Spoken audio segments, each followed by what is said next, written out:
right now. Sorry. Be considerate. Don't use disabled parking spaces without a decal in your vehicle. This message is brought to you by the National Commission for Persons with Disabilities.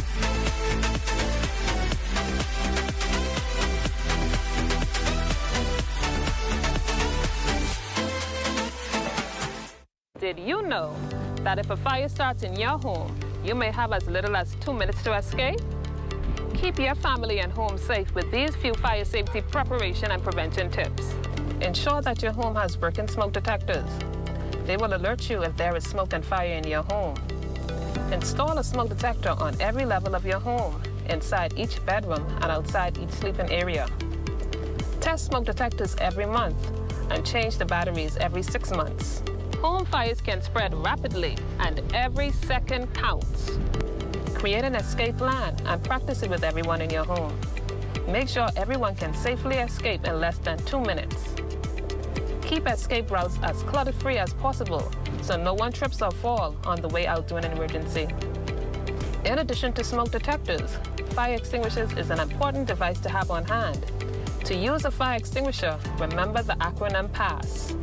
Pull the pin, aim the nozzle, squeeze the handle, and sweep from side to side at the base of the fire. We must all do our parts to ensure that our families and homes are safe in the event a fire occurs. On behalf of the Commissioner of Police, the Director of Fire Services, and all officers of the Fire Department, let's work together to help prevent fires, because fire safety is everyone's responsibility, and the life you save may be your own.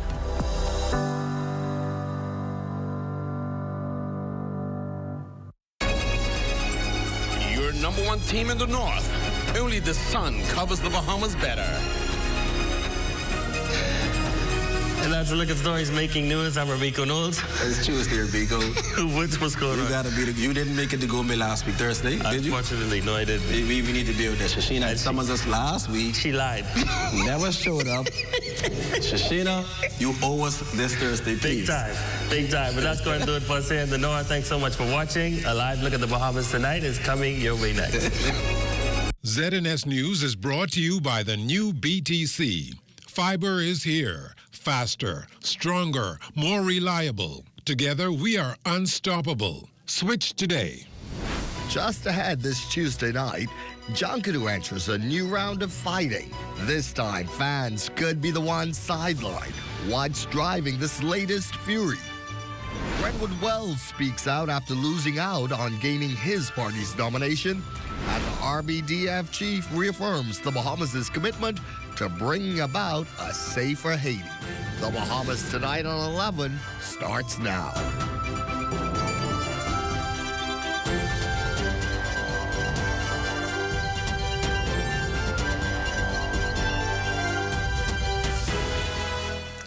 Good evening, I'm Corval Pfeiffer in tonight for Royston. Thanks for staying up with us.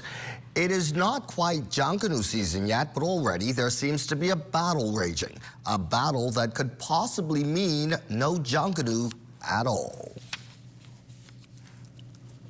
As if it weren't already a sweltering summer, Junkanooers are now threatening to turn up the heat. The government's announcement of a new bill that would establish what it calls a Junkanoo Authority of the Bahamas, insisting it would depoliticize Junkanoo by removing government from the nation's cultural expression's day-to-day operations. Instead of ovations, though, the announcement is being met with overwhelming pushback from the Junkanoo Corporation of New Providence, who announced Tuesday that its members, which include groups in Divisions A, B, and D Junkanoo groups, are with immediate effect suspending all Junkanoo-related activities across the capital, clarifying that while the suspension is in effect, the only activities allowed will be memorial services, fundraisers, and civic events, noting that those events must have prior approval. The JCMP's objection, it appears, seems to be from an apparent lack of consultation, though its statement doesn't explicitly say that. The government issuing a response to the JCNP's actions saying, quote, "It is regrettable that the JCNP has chosen to misrepresent the intent of the government and politicize a process that is rooted in transparency, consultation, and national development. Junkanoo, it says, belongs to the Bahamian people, not to any single group or island, and the government has a constitutional responsibility to ensure its future is secured, its reach expanded, and its potential fully realized," the statement concludes. This is the latest in the Junkanoo saga, which fans will recall started with last year's fallout of the Valley Boys group, which ultimately led to a split of that Division A legacy group. A rift so deep, eventually the government got involved, and ultimately a court ruling was needed to bring about some form of resolve. On the sidelines this go-round, Junkanooers are hoping this fight ends even before the dog-hot days of summer do. Almost certain that there's more from that story still to come. Turning now to politics here at 11, while Free National Movement Bamboo Town constituency chairman Monique Seymour claims there's an implosion within the party, since it seems former Bamboo Town MP Renwood Wells won't get the party's nomination for the 2026 general elections. Wells remains tight-lipped on the issue. He told our news team that he'll reserve his comments at least until the party executes its constitutional process for ratification. That process calls for the candidate nomination to first be made by a constituency association. However, based on party rules, its executive committee will not ratify or nominate any candidate until all nominees are reviewed. Now to ZNS News exclusive. As the situation in Haiti continues on a downward spiral, a renewed commitment that the Bahamas remain steadfast in assisting that island state in regaining its stability. It's been nearly a year since Bahamian troops were deployed as part of that multinational effort to restore calm to Haiti, and today the head of the RBDF spoke with our Lyle Maycock. We are actively monitoring developments on the ground in Haiti, especially as the current United Nations mandate on Haiti is set to expire in October of 2025. In a rare one-on-one interview, the newly minted Commodore Floyd Moxey reaffirmed the Bahamas' security commitment to Haiti, where 3 Bahamian officers are stationed. This as the situation in Haiti continues to worsen. Currently, we have 3 officers that are stationed in Haiti. They are commissioned officers, 1 commander, a lieutenant commander, and a senior lieutenant. And these officers are serving in leadership role. They are overseeing areas including human resources, conduct and discipline, and maritime operation. They are working closely with the CARICOM and international partners to support the Haitian National Police in their effort to help restore peace and stability in Haiti. The Bahamas initially pledged 150 Marines to assist the Kenyan-led, UN-supported multinational security force. However, the violence persists as Haitian gangs appear relentless and now control more than 80% of Port-au-Prince and many areas of the countryside. Our recent advisories warn against travel advisories in and around Haiti. Officials say military operations continue as planned. The Defense Force remains under government directive and is actively training additional personnel. Regarding the 3 officers in Haiti, Commodore Moxey said this. We are satisfied that their well-being being taken care of and that they are making a vital contribution to the multinational security support network. Regarding the situation in Haiti, we understand the concern it may raise, particularly for our deployed personnel, their families, and by extension the wider Bahamian community. But it is important to clarify that this advisory is intended for civilian travel and private business activity. And more officers could be deployed. We are preparing our troops for possible future deployment. All right? So we are taking those measures. They are doing the training now. They are doing the United Nations human rights training. They are doing all the medical vetting, just in case that we are directed to deploy, that we will be in a position to do so. The Royal Bahamas Defense Force remains committed to supporting regional stability as officials monitor the situation in Haiti and prepare for any shifts on ground. Reporting for the Bahamas Tonight, I'm Lyle Maycock. Meanwhile, 9 Haitians, 6 men and 3 women, along with a Jamaican man, face senior magistrate Shaka Seville in Magistrates Court number 4 today on illegal landing and overstaying charges. The foreigners all pleading guilty and were levied fines totaling some $5,850. If they default, they will have to serve time at the Bahamas Department of Corrections. Immigration officials state that these foreigners will be deported at a later date. The government of Canada issuing a travel advisory to the Bahamas. Canadian visitors are advised to exercise a high degree of caution in the Bahamas due to high rates of crime, especially in the cities of Nassau and Freeport. The advisory cautions Canadians to be aware of petty and violent crimes, women's safety, spiked food, drinks, and other items, fraud, water activities, power outages, and water outages, as well as road safety. That advisory was issued before Ministry of Tourism officials hosted top-selling travel advisors from the United States and Canada at the Sandals Royal Bahamian Hotel. Led by Tourism Director General Latia Duncombe, the meeting discussed consumer and technology travel trends to better optimize sales efforts for the Caribbean. While in Los Angeles last week, our Lloyd Allen engaged a number of visitors to that city who shared their thoughts on the possibility of engaging direct flights to the Bahamas. This connecting directly to the government's multi-million-dollar Family Island Renaissance initiative. Now, while here in LA, we spoke with a number of visitors who made their way here, but have also considered visiting the Bahamas. So my name is Tim. I'm from Vienna, Austria. We are from South Korea. My name's Ollie. I'm visiting from Norwich, England. I'm Luca. I'm from Norwich, England as well. I'm Brock, but I'm from here. I'm Oscar. I'm Polish, but I live in England. I'm Alex. I live here. When you hear the Bahamas, what is the first thing you think about and why? Like holidays, relaxation, resorts, that kind of thing, I guess. Same thing, sun, trees. Actually, I really want to see Peaks Island.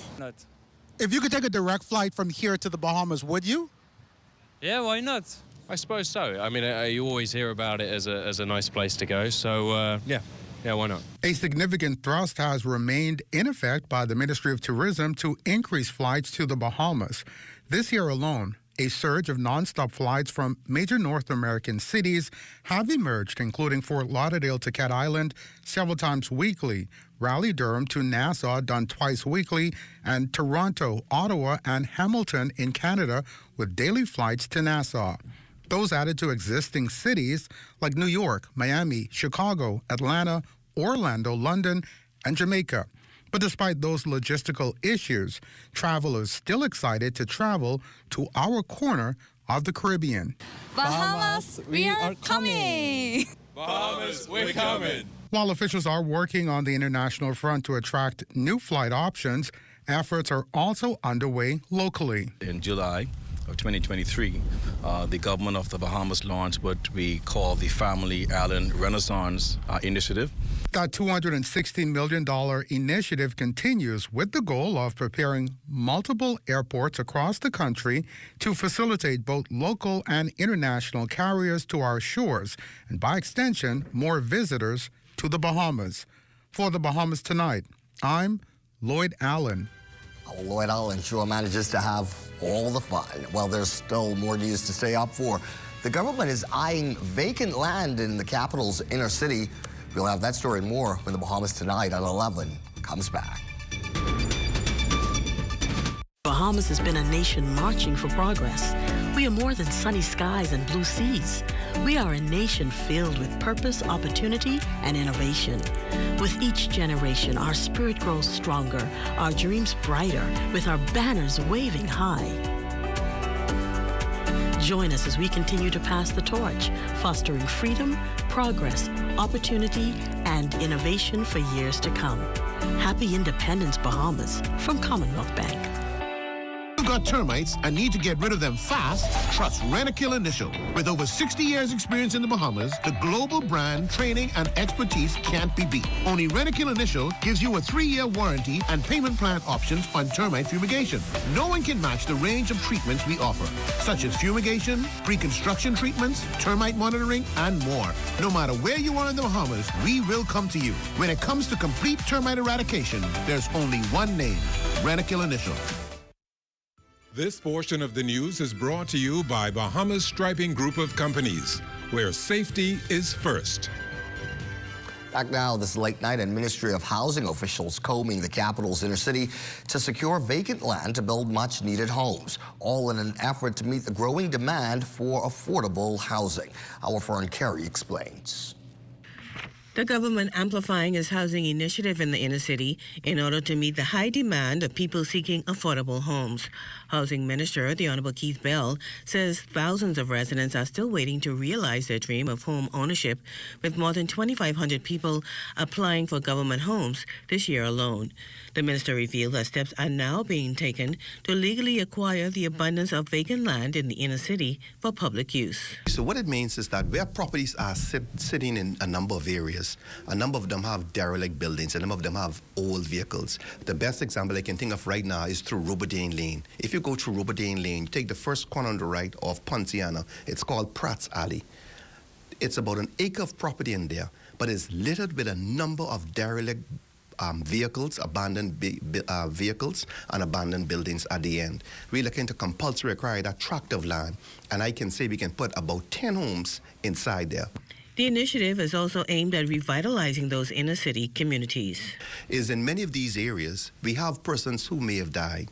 They may not have had a will, or they may not have had an offspring, so the property just sits there. And so the properties now have resulted in the areas becoming depraved. We see a lot of social decay where persons are now using the properties for dumping, for the storage of old vehicles. A number of the buildings have had fires. They've been destroyed by fire, and they're just there in these inner city areas. Minister Bell assured that in instances where the government acquires private property, the landowners will be fully compensated. We can't just take somebody's land and do not compensate them. And so they will be fully compensated for the property wherever we acquire. And once we do that, we then go in there and clean the property, and we're able to then construct affordable housing for the population. Potential homeowners are also being urged to be patient and to continue exercising financial prudence so that when the opportunity comes to get a home, they are able to do so. For the Bahamas Tonight, I'm Fern Carey. Many of you are probably getting set for bed, but here's one reason to stay up.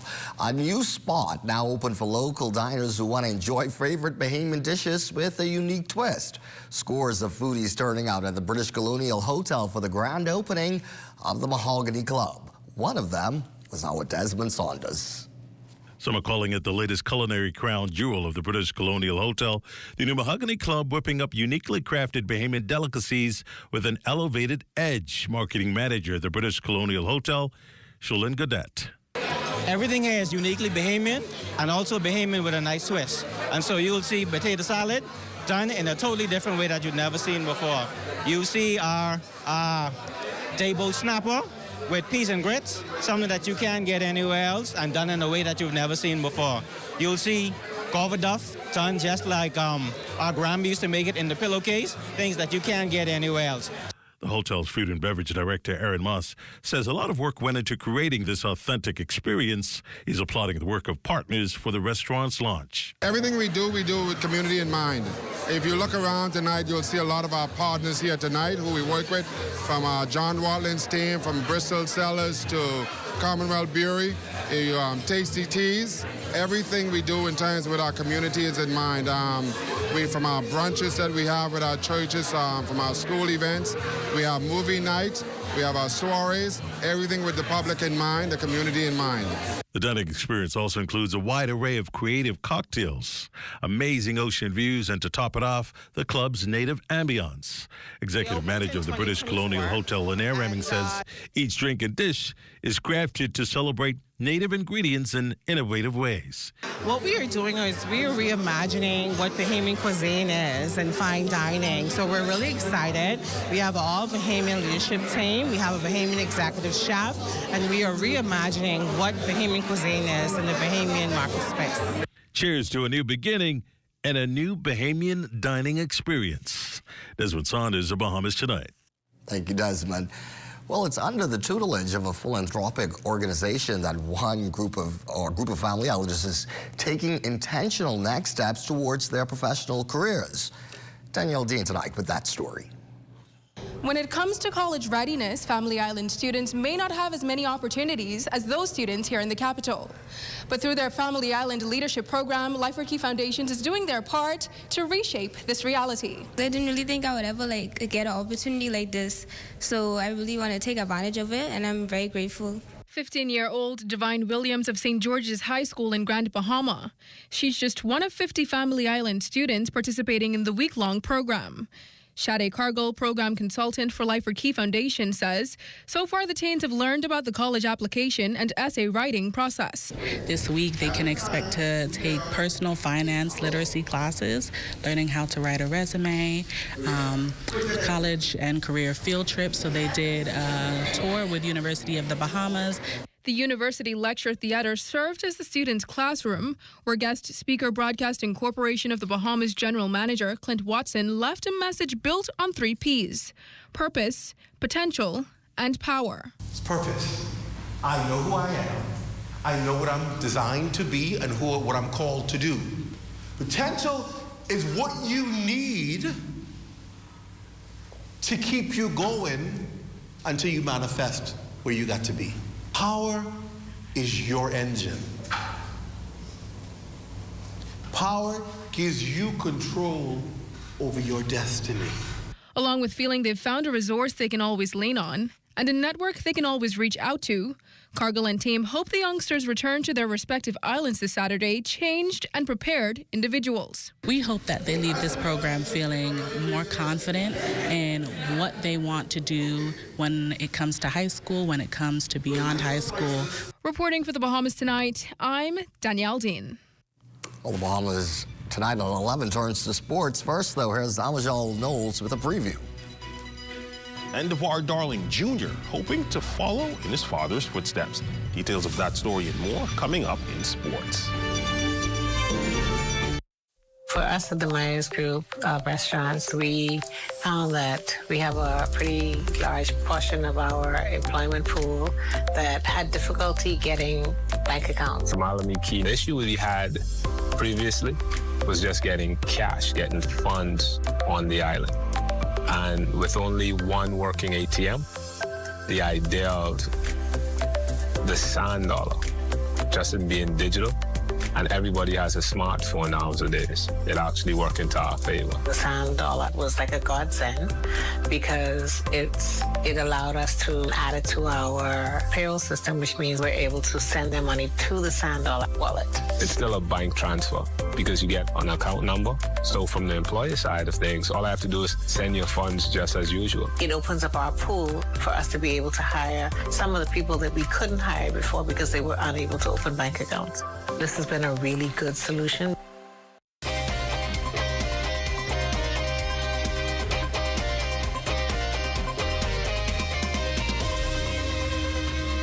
Welcome to your Tuesday Sports Check, everyone. I'm Amajal Knowles. Topping sport, his father enjoyed a stellar NFL career with the Ravens and Chiefs. Now DeVar Darling Jr. is trying to carve out his own legacy while still following in the footsteps of his NFL wide receiver dad. The 3-star recruit recently announced his commitment to the University of New Mexico. Our intern Swanson Gibson Jr. caught up with him just ahead of his freshman campaign.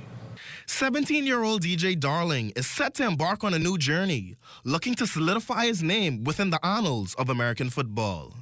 The 6-foot wide receiver recently committed to the University of New Mexico Lobo, looking to dominate on the turf this fall.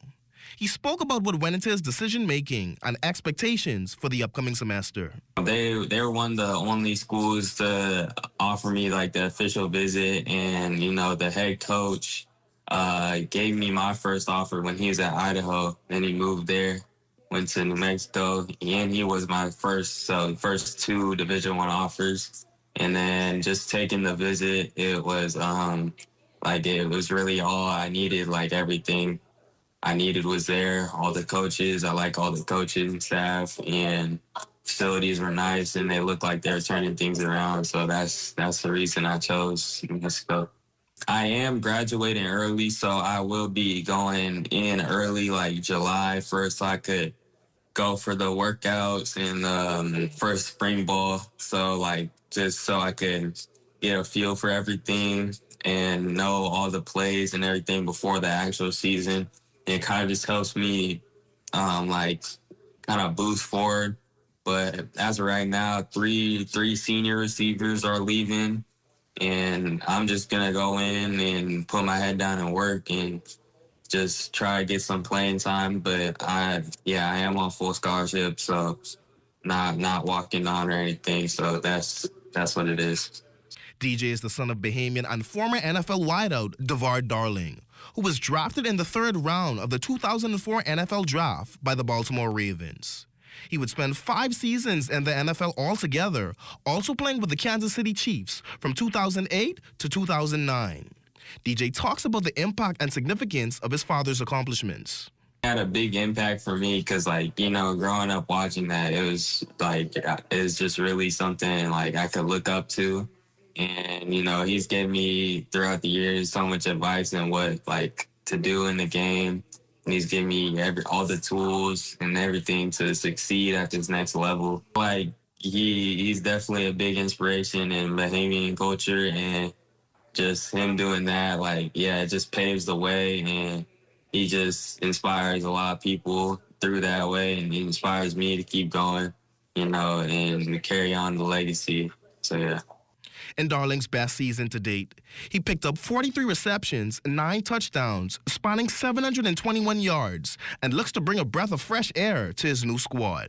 Reporting for ZNS Total Sports, I'm Swansea Gibson Jr. On football news, more from the Sand Wars flag football tournament set to take place this weekend. Former NFL wide receiver Julio Jones and award-winning producer Polo the Don speaking more on their connection and how they got involved. And organizer Reggie Knowles on what we can expect.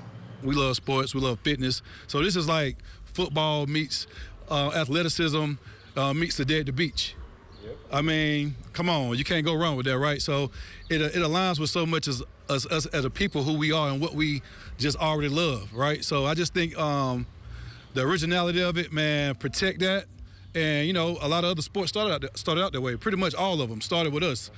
Giving kids an opportunity to do something to stay out of trouble, you know what I'm saying? Give them something to work towards, and then the mature people who are already here that's been going, especially like the adults, whether it's male or female, put on great examples for the youth, and just following in their footsteps. A lot of hype around it. It's a lot of physicality. It's just fun. It's literally football with fun football. Trust me, we have some surprises. You're going to love it. Just come out. Over at Empire Fitness during a group training session for the Blue Chip Athletic Throwers, Tennis Soul sports team catching up with a pair of veteran throwers and former NCAA standouts, Rayma O'Tabor and Keyshawn Strawn. For O'Tabor, she just recently wrapped up her first pro season. We asked her about the adjustment from going from college to the pro ranks. It is a lot different. For instance, I felt like I was a lot more dependent upon myself because I didn't have a coach coming with me to every meet. I went out of the country a lot earlier in the year than I would have before. And then just navigating, not having a team to go with me or have comrades or not having a team to go with me to every single meet like how I was formerly used to. And so getting used to kind of making sure that I was really organized and really planning out things that I needed to get done. Ronnie indicated that while he's exhausted his 4 years of eligibility, he may opt for one more season. But as for now, his focus is Tokyo. I really want to prepare for world champs. I really want to make it. At a young age, like this, I'm 21. At a young age, I get the full experience of a really big meet. And that's really what I'm focusing on right now, just to get there and just the environment, just to see other professional athletes and how they live in a professional world and what they deal with, So hopefully I can get that experience. So right now, that's just my biggest focus, my main goal right now, just to get to Tokyo. That's a look at your sports on this Tuesday. Until tomorrow, I'm Amajal Knowles, signing out.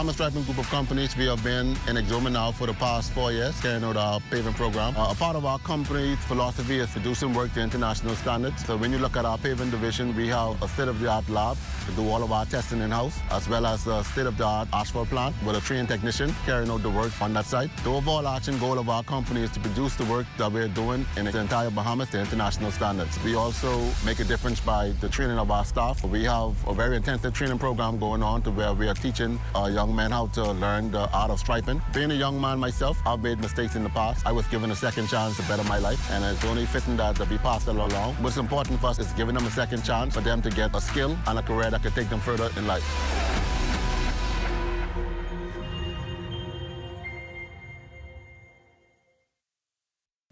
It's time now to find out just how your Wednesday weather forecast is going to shape up. And for that, we say good evening to Chief Meteorologist Basil Dean. Good evening, Basil. Good evening, Alcoa. We'll get you started with temperatures around the Farm Islands. So we have 81 degrees in Marshall, Barbacoa, Greentown Key at 82 degrees. Freeport, Grand Bahama also reporting 82 degrees. The Berry Islands at 84, 85 in Allenstown, Bimini, 84 in Harbor Island, Roxanne, Eleuthera, 82, Otterstown, Cat Island, 83 degrees, 83 also in Black Point, Exuma, Kemp Space, South Andros reporting 83, 82 in Fresh Creek, Central Andros. And then we get some more 83s as we go into San Salvador and Rum Key, Georgetown, 82 degrees, 84 in Ragged Island, Clarence, Long Island, and Crooked Island. Betsy Bay, Megawana, 82 degrees, 82 in Acklands, Matchitown, Inagua, 87, and the Turks and Caicos Islands at 84 degrees. Satellite pictures showing that mid to upper level trough continuing to spread across the northwest Bahamas, and we're getting some clouds, but the showers, most of them seem to be over the open waters of the Bahamas, but they will continue to migrate towards the west during the course of the night and tomorrow. And by tomorrow evening, tomorrow night, we will see much of this activity well to the west of us, so there will be some clearing over the next couple of days. Your forecast for tonight, we're looking at partly cloudy conditions, still very warm with a low temperature of 80 degrees, and tomorrow is going to be cloudy during the morning hours, but those clouds will start to break in the afternoon. We'll see some sunshine, and by evening, much of the cloud will be well to the west of us, as we told you already.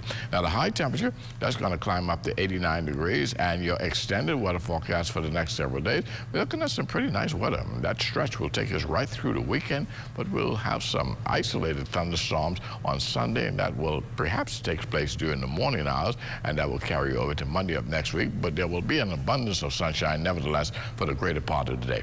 Temperature-wise, pretty seasonal. We're going to keep you in the low 90s for the greater part. Those nighttime temperatures very, very warm, around 82 degrees, so air conditioning might be necessary during the nighttime. Carmel. Into the foreseeable future, it looks like it's all 90s from here. Thank you, Basil, and thank you for staying up. I'm Corval Pyfrom for Royston Jones and all of us. Take care, be well, and remember, we'll be looking to see you right back here tomorrow evening. Good night.